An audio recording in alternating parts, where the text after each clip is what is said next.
जैसा कि यहाँ पे बड़े बड़े संत महात्मा पहुँचे हुए हैं, अब हम बात करने जा रहे हैं बाबा श्यामनाथ जी। गुरुदेव का बहुत बहुत स्वागत है मेरी दिल्ली मेरी शान में। आज आदि शंकराचार्य जयंती महोत्सव मनाया गया, सभी संत यहाँ पहुँचे हुए हैं। किस प्रकार देखते हैं युवा पीढ़ी को कितना इससे संदेश मिलेगा, और आज संतों की एकता के बारे में संत कितना पहले से अलग होता जा रहा है, कुछ नया कुछ दिख रहा है, ऊर्जा दिख रही है? पहली बात तो ये मेरे भाई, आज की युवा पीढ़ी को आदि शंकराचार्य जी के बारे में कुछ ज़्यादा पता ही नहीं है। ये वो संत हुए जिन्होंने हमारे हिंदू धर्म का, हमारे सनातन धर्म का दोबारा पुनरुत्थान किया, क्योंकि पूर्ण जितना एशिया महाद्वीप था ये सारा बुद्ध धर्म में कन्वर्ट हो गया था। आदि शंकराचार्य जी ने शस्त्रार्थ करके इन सब को शस्त्रार्थ में हरा के हिंदू धर्म की, सनातन धर्म की स्थापना करी। दो ही महापुरुष हुए हैं जिन्होंने सनातन संस्कृति को बचाया, आदि शंकराचार्य जी महाराज और सिख धर्म के गुरु गोविंद सिंह जी। अब की सुन्नत न तब की, गुरु गोविंद सिंह ना होते तो सुन्नत होती सबकी। गुरुदेव, ये कहा जाता है कि पंजाबी समाज हिंदू धर्म के लिए पाकिस्तान से यहाँ आया, पर फिर बेईमानी हो गई। भारत तो आज भी हिंदू राष्ट्र नहीं हो रहा, कि आप क्या बेईमानी हो रही है? बेईमानी हो गई क्योंकि गांधी जी कहने लगे अब मैं इनको वापस नहीं जाने दूंगा, मेरी लाश से होके ये वापस जाएंगे, और उधर हमारे सिख और हिंदू भाई कटते रहे और इधर ये इनको बचाते रहे। आज की वो परिणति है, उस समय ये मात्र 1.5 करोड़ थे, आज ये जो 35-40 करोड़ हो गए हैं। अगर हिंदुओं ने अपनी जनसंख्या ना बचाई तो आने वाले टाइम में जजिया फिर लागू होगा, तीर्थ यात्रा पे जाने का। कुछ राज्यों में हिंदू कम हो गया, उसको आप किस तरह लगते हैं, कैसे देश बचेगा? जहाँ पे ये अल्पसंख्यक कम जाति में होते हैं तो शांति से रहते हैं, भाईचारा करते हैं। जैसे ही ये उस बहुसंख्यक होते हैं तो ये अपना रूल बनाते हैं। अब ये क्या कहते हैं, जहाँ बहुसंख्यक हैं यहाँ SDM गवर्नर नहीं होना चाहिए उस जाति का, हिंदू जाति का टीचर नहीं होना चाहिए। इससे बड़ी बात और क्या होगी? इसका एक ही विकल्प है, पॉपुलेशन बिल लाया जाए जल्दी से जल्दी, या फिर हिंदू अपनी जनसंख्या दबादब बढ़ाएं, ज़्यादा से ज़्यादा बढ़ाएं। हमारे शंकराचार्य स्वरूपा 30 साल में तो शादी होती है, पहले कहते हैं सेटल हो जाओ, ये सेटल होने के चक्कर में फिर बच्चे भी नहीं हो पाते। ये सेटल पैटल का चक्कर मेरे भाई एजुकेटेड वर्ग में ही है। बिहार में आज भी 10 बच्चे पैदा कर रहे हैं लालू जी, गिनती करिए लालू जी के बच्चों के, ऐसे कई लालू। पुरानी क्यों आप भी चल रहा है, आप जाइए गाँव में, एक एक घर में 6-6 बच्चे हैं।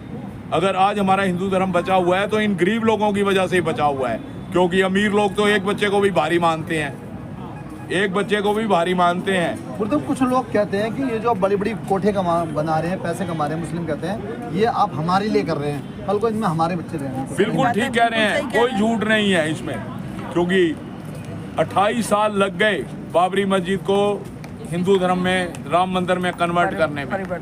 2022 में ये बनी और 16 सालों के अंदर वो फिर इसको बना देंगे बाबरी मस्जिद, अगर तुम नहीं जागे तो। जिस हिसाब से उनकी पॉपुलेशन 16 साल कह रहे हैं आप? हाँ 16 साल कह रहे हैं। जिस हिसाब से उनकी पॉपुलेशन बढ़ रही है, सर्वे करो, हर साल वो कितने करोड़ बढ़ जाते हैं और तुम कितने करोड़ कम हो जाते हो। 16 साल के बाद उनकी पॉपुलेशन तुम्हारे से डबल हो जाएगी, और तुम हिंसक नहीं हो। उनका जन्म होते ही हिंसा शुरू हो जाती है। उनका छोटे से छोटा बच्चा बकर ईद पे बकरा काटता है तो देखता है, और तुम कहते हो राम राम बोल बेटा हलवा खा। तुम हिंसा नहीं कर सकते, तुम सिर्फ हिंसा को सह सकते हो।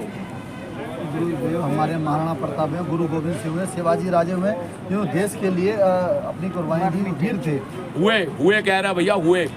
अब की बात करो, बार बार कह रहा हूँ, अब की सुन्नत न तब की, गुरु गोविंद सिंह ना होते तो सुन्नत होती सबकी। सुन्नत वर्ड 2 बार यूज हुआ है, एक सुनने का और एक वो लिंग को काटते हैं, सुन्नत करते हैं। बोलो जय श्री राम। जय श्री राम। आप गुरुदेव ने इतनी सारी बातें कही भारत के परिवेश में, आप पहले अपना नाम जानना चाहेंगे? मैं डॉक्टर आशा शुक्ला हूँ, नेचुरोपैथ से डॉक्टर हूँ, लखनऊ निवासी हूँ और यहाँ दिल्ली में भी रहती हूँ। गुरुदेव की कितनी बातों से सहमत हैं? देखिए, हम गुरुदेव ने जो कहा है बिल्कुल सही कहा है। ये हम रोज़ की बात कहते हैं, ये रोज़ हम आप लोगों के चैनल के माध्यम से बोलते हैं, लेकिन हमारे कुछ सेकुलर हिंदू हैं जिनको हम कहिए सोया हुआ हिंदू, या जिनको ये कह दीजिए गद्दार हिंदू, जो हम में से चंद लोग हैं जो लोग इस तरह की अफवाहों को जो है उड़ाते हैं, जो लोग इन मुस्लिम्स के साथ में हैं और मुस्लिमों को जो है बढ़ावा देते हैं।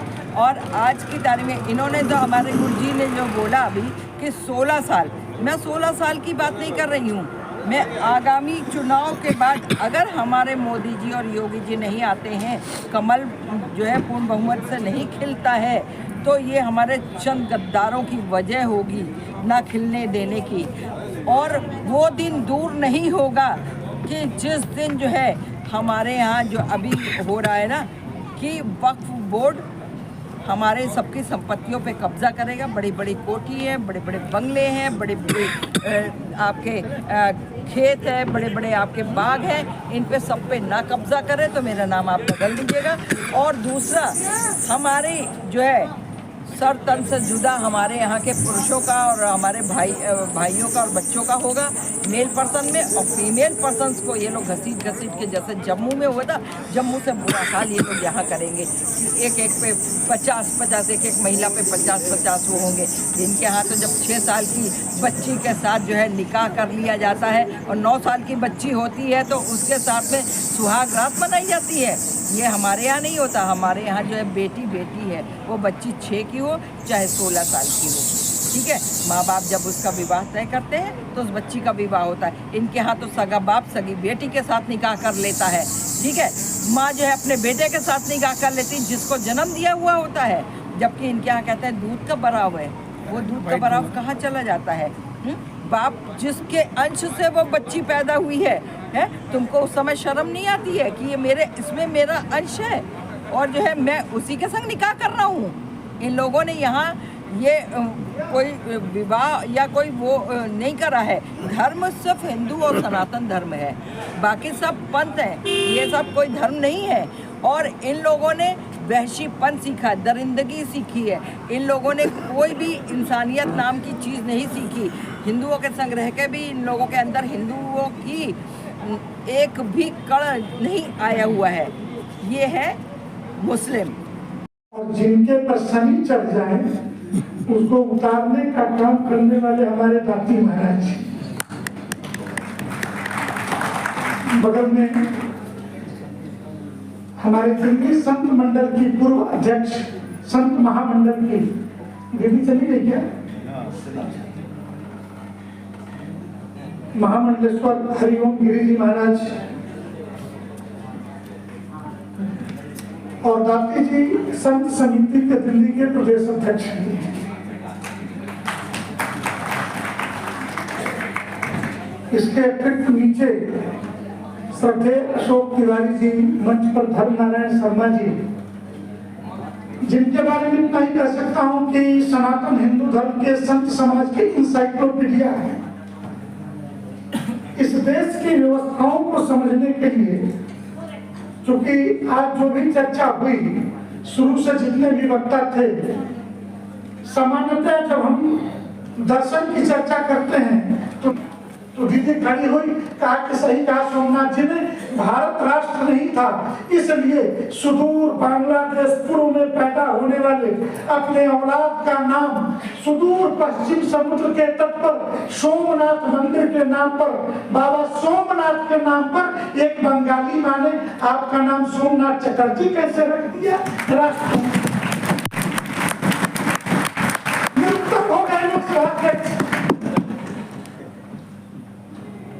जिन लोगों ने कहा कि राज्यों का समूह है, शायद उन्हें वेद के वाक्य वयम राष्ट्रे जागृयाम पुरोहिता ये पता ही नहीं। हम राष्ट्र के जागृत पुरोहित हैं, ये भगवत पाद शंकराचार्य जी ने हमें बताया।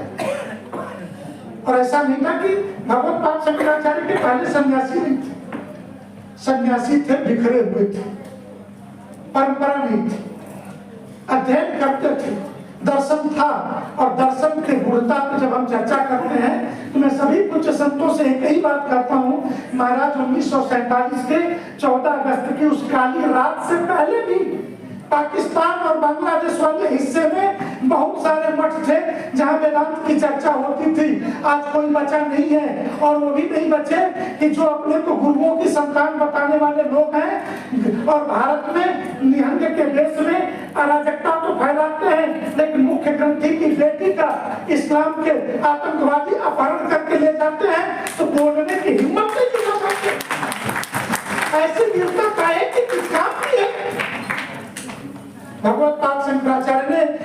समय शंखनाद किया, घर वापसी प्रारंभ कराई, अद्वैत के दर्शन में सनातन में विश्वास करना सिखाया।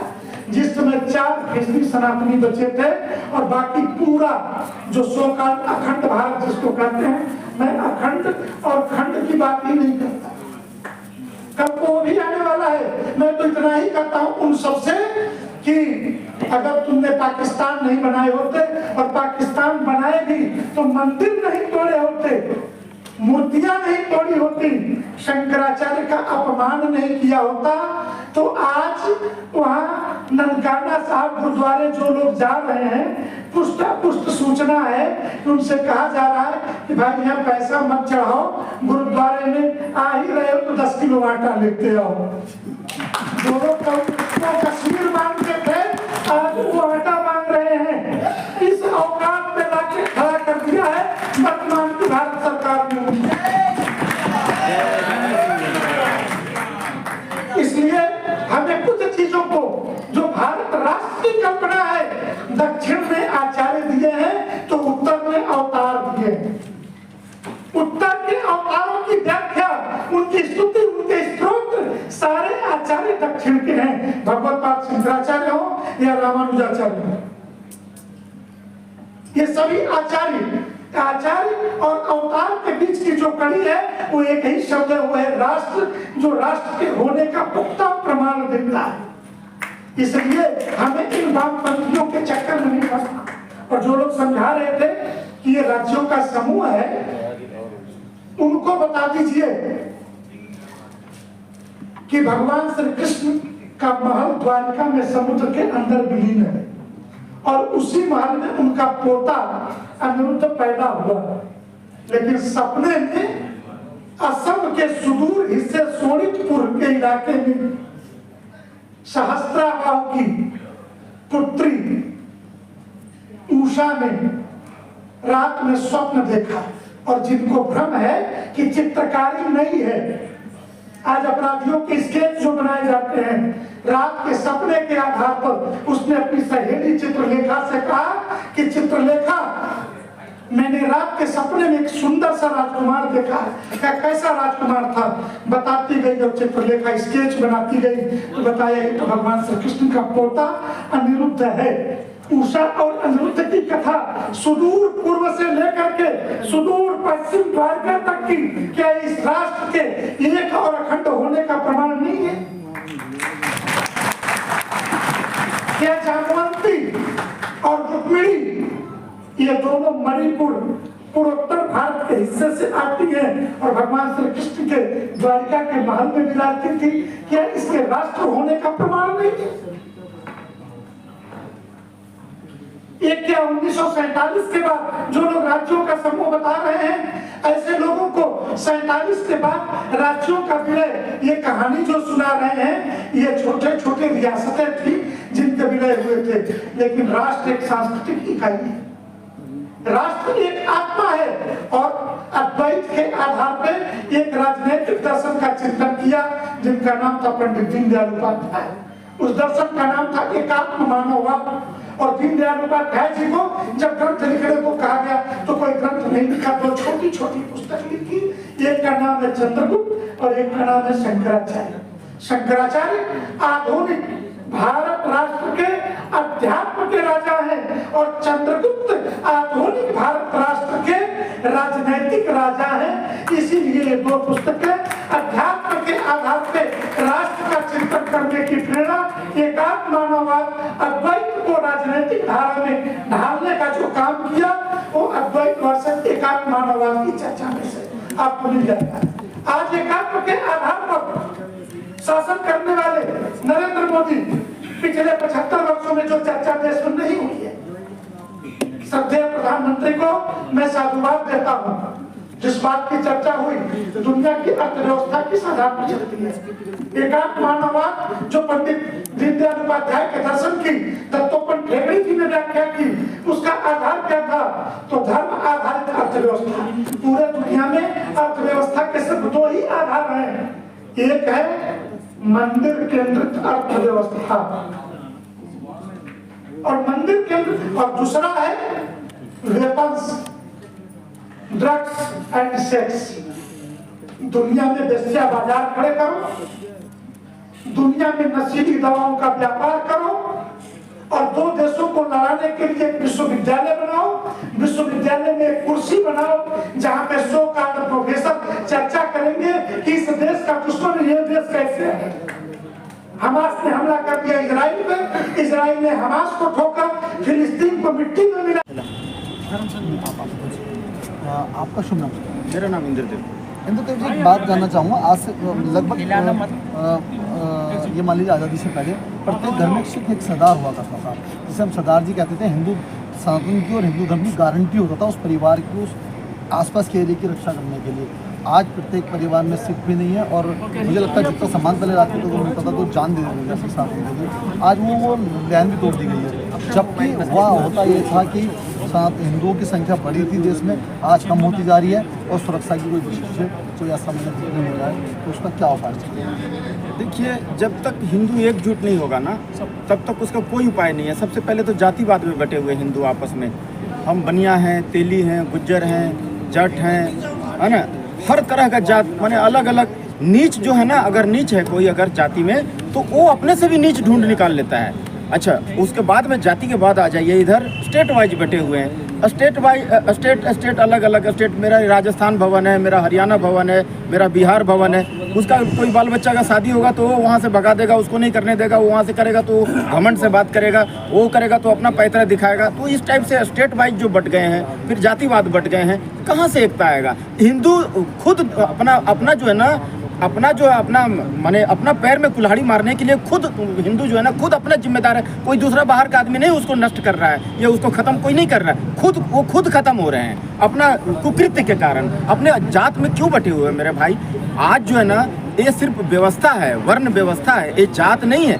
ब्रह्मा जी बनाए हैं सबको वर्ण व्यवस्था की, जो जैसा काम कर सके। जैसे कि देखिए, जैसे ब्राह्मण है जो ज़्यादा विद्वान है, प्रखंड पंडित है, तो वो जो है ना, भगवान को शरण में दे दिया गया कि जाओ भाई, तुम सुंदर हो, विद्वान हो, कोई भी कंठस्थ याद हो जाता है, संस्कृत जो है, आप जो है भगवान का पूजा करो। उसके बाद जो क्षत्रिय है, बलिष्ठ है, भुजा मजबूत है, उसको जा भाई बॉर्डर में तुम लड़ाई करो, दुश्मनों को मारो, उसको एक पंच में मार के मरा दो। देश की रक्षा करो, धर्म की रक्षा करो, नारियों की रक्षा करो, है ना, राष्ट्र की रक्षा करो। वो क्षत्रिय को भेज दिए बॉर्डर में लड़ने के लिए, दुश्मनों से टकराने के लिए। उसके बाद में ये जो है वैश्य है, भैया दिमाग उसका ब्रिलियंट है, बिजनेस माइंड है, चलो भाई बिजनेस करो। वैसा गया, ड्यूटी बांटा गया, ना कि कोई जाति में बांटा गया, कैटेगरी नहीं है। इसको आज कैटेगरी बना करके आपस में लड़ रहे हैं, एक दूसरे के ऊपर में नफरत फैला रहे हैं, एक दूसरे के ऊपर में धक्का दे रहे हैं। देखिए, लेकिन फिर भी इस धरती पर जब माने दुष्ट का जो है ना अत्याचार बढ़ेगा ना, तो भगवान जो है ना भिन्न भिन्न शरीर धारण कर करके इस धरती पर आएंगे और यहाँ का माने विधर्मियों को नाश करेंगे। गुरु गोविंद सिंह साहिब जी दसम ग्रंथ में बोले हैं, जब जब होत अरिष्ट अपारा, तब तब देह धरत अवतारा। जब जब यहाँ अरिष्ट होगा, माने पाप बढ़ेगा, तब तब भगवान जो है ना अपना शरीर भिन्न भिन्न धारण कर करके और इस धरती पर आएंगे और बचाएंगे। यही चीज को गोस्वामी तुलसीदास जी भी बोले हैं कि जब जब होई धर्म की हानि, बाढ़ ही असुर अधम अभिमानी, तब तब धरी प्रभु विविध शरीरा, और हर ही दयानिधि सज्जन पीरा। ये गोस्वामी तुलसीदास जी बोले हैं। तो ये जो है ना, ये धर्म की ये हमारा जो सनातन धर्म जो है बहुत मजबूत है, इसको कोई खत्म नहीं कर सकता। विधर्मी आए, बहुत ऐसे गए, लेकिन कोई इसको हिला नहीं सकता। लेकिन आज हिंदुओं को मजबूत होने की आवश्यकता है, एकजुट होने की आवश्यकता है, तभी उनको कोई, देखिए ये 4-5 उंगली है, एक उंगली को ऐसे तोड़ेंगे ना, कोई भी टूट जाएगा। इसको अगर मजबूत कर देते हैं, मुट्ठी बांध देते हैं, कोई नहीं तोड़ सकता, कोई नहीं हिला सकता है। प्रीतम जी हमारे साथ हैं। सब आजकल ये कह सकते हैं सनातन धर्म की रक्षा के लिए अपने अपने जो विचार रख रहे हैं, लेकिन सच्चाई में भारत आज उस स्थिति में है कि हमें सनातन की रक्षा के लिए उपाय ढूंढने पड़ेंगे, सोचने पड़ेंगे। प्रीतम साहब, आप महात्मा बुद्ध वाला समय नहीं है, आप मुझे लगता है भगवान श्री कृष्ण की ज़रूरत है। किस प्रकार आपको सनातन की रक्षा? देखो, गीता में तो खुद लिखा हुआ है कि जैसी परिस्थिति है उसके अनुसार आदमी का आचरण होना चाहिए। अब हमारे अंदर क्या है, इस समय के अंदर देश के अंदर लोकतंत्र की जो आग लग रही है, और जो मैं आग का शब्द इस्तेमाल करूँगा, लोकतंत्र के अंदर क्या है, एक सबसे बड़ी कमी यहाँ पे क्वालिटी नहीं क्वांटिटी की वैल्यू है। तो उसके बाद जिस तरीके से क्वांटिटी को वोट बैंक के चक्कर में बढ़ाया जा रहा है, और जो बहुसंख्यक आबादी है उसका गला घोटा जा रहा है सेकुलरता के नाम पे, वोट बैंक के नाम पे, उसका प्रति उत्तर देने का समय आ गया है। 2014 कैसे दे पाएंगे आप? मैं आपको बता रहा हूँ, 30 साल में शादी करता है आपका लड़का, और एक बच्चा पैदा करता है, एक दूसरी तरफ वही 15 साल की उम्र पैदा करते हैं, और वो जब खुद 50 साल का होता है तो उनके घर में कम से कम 15 बच्चे होते हैं। आप कैसे मुकाबला करें? देखिए, बात ऐसी है कि हिंदू जो है वो हमेशा धर्म का पालन करता है, कानून का पालन करता है, और उस पालन करते करके आज उसकी स्थिति इतनी विकट हो गई है कि वो जो लोग अधर्मी हैं, जो धर्म का पालन नहीं करते, उन्हें सारी सुख सुविधाएं मिल रही हैं, और सारे के सारे उन्हें जितने भी उनके वो जो कानून का पालन नहीं करते उनका पालन पोषण किया जा रहा है वोट बैंक के नाम पे। यही मैं आपको लोकतंत्र की कमी बता रहा हूँ। तो जिस तरीके से अब 2014 के बाद 405 का नारा दिया है मोदी जी ने, अब यूनियन सिविल कोड आएगा, क्योंकि ये 25 करोड़ की जनसंख्या, आप इनको लगातार एक साथ नहीं इन्हें सफाई कर सकते। उसके लिए आपको नीतिबद्ध होकर, वचनबद्ध होकर और तरीके से ही आप उनके साथ जो है वो अपना संघर्ष कर सकते हो। अगर कांग्रेस की सरकार रहती है, बीएसपी जो सेकुलरवाद का जो छदम नारा दिया गया है हिंदुओं में, पूरे ब्रह्मांड में केवल एक हिंदू ही सेकुलर है, कोई क्रिश्चियन सेकुलर नहीं है, कोई मुस्लिम सेकुलर नहीं है। तो ये जो बात हमें पिलाई गई है मौलिक रूप से कांग्रेस के पिछले 70 साल में, ये उसी का परिणाम है। अब पहली बार हिंदू जागा तो 2014 में, 2019 के अंदर केवल हिंदुओं के दम पर मोदी की सरकार स्थापित हुई, और इस बार जो 400 का नारा दिया है, इस बार भी केवल हिंदुओं के दम पर ही आएगी। बाकी सब बात झूठ है कि किसी ने वोट दिया, हमें किसी ने वोट दिया, केवल और केवल सिर्फ हिंदुओं ने वोट दिया है। तो जो मंदिर बना है हमारी सरकार आएगी, फिर लगा देंगे, समाज कैसे? ऐसा है, देखो आदमी को ख्वाब देखने का बहुत होता है। हमने 500 साल तपस्या करी है, अपने प्राणों की आहुति दी है, लाखों करोड़ों लोगों ने अपना बलिदान दिया है, उसके बाद हम मंदिर बनाया है। ये भूखे नंगे आए थे, ये भूखे नंगे आए थे अरब कंट्री से, और हमारे यहाँ से लूट के चले गए और यहाँ पे स्थापित हो गए। 500 साल बाद भी हमने अपना मंदिर बनाया, भगवान श्री राम को सोने से लाद दिया, और ये भूखे नंगे आज भी कटोरा लेके सड़कों पर घूम रहे हैं, यहाँ से लेके फिलिस्तीनी तक और अमेरिका तक, जहाँ भी जाते हैं शरणार्थी जाते हैं, और हम राजाओं की तरह जाते हैं अमेरिका। आदि शंकराचार्य की आधिकारिक रूप में जयंती मनाई जा रही है, उसका कितना समाजिक प्रभाव पड़ना है? बहुत दिनों बाद नहीं मनाई जा रही, इस वर्ष मनाई जाती है सार्वजनिक रूप से। जैसे यहाँ मनाई जा रही है, पूरे देश में अलग अलग स्थानों पर मनाई जा रही है। आप जैसे हम जैसे यहाँ सम्मिलित हुए, इसलिए हमको लग रहा है कि बहुत साल बाद मनाई जा रही है, लेकिन हर साल मनाई जाती है। आदि शंकराचार्य जी का जो जीवन है निश्चित रूप से वो प्रेरणादायी है और प्रेरणा लेने योग्य है।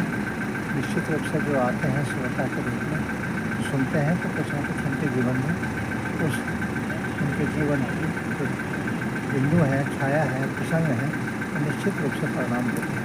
अवश्य वो कहीं कहीं मन में, बुद्धि में बैठते हैं और शरीर द्वारा कहीं व्यवहार में होता है। ठीक है।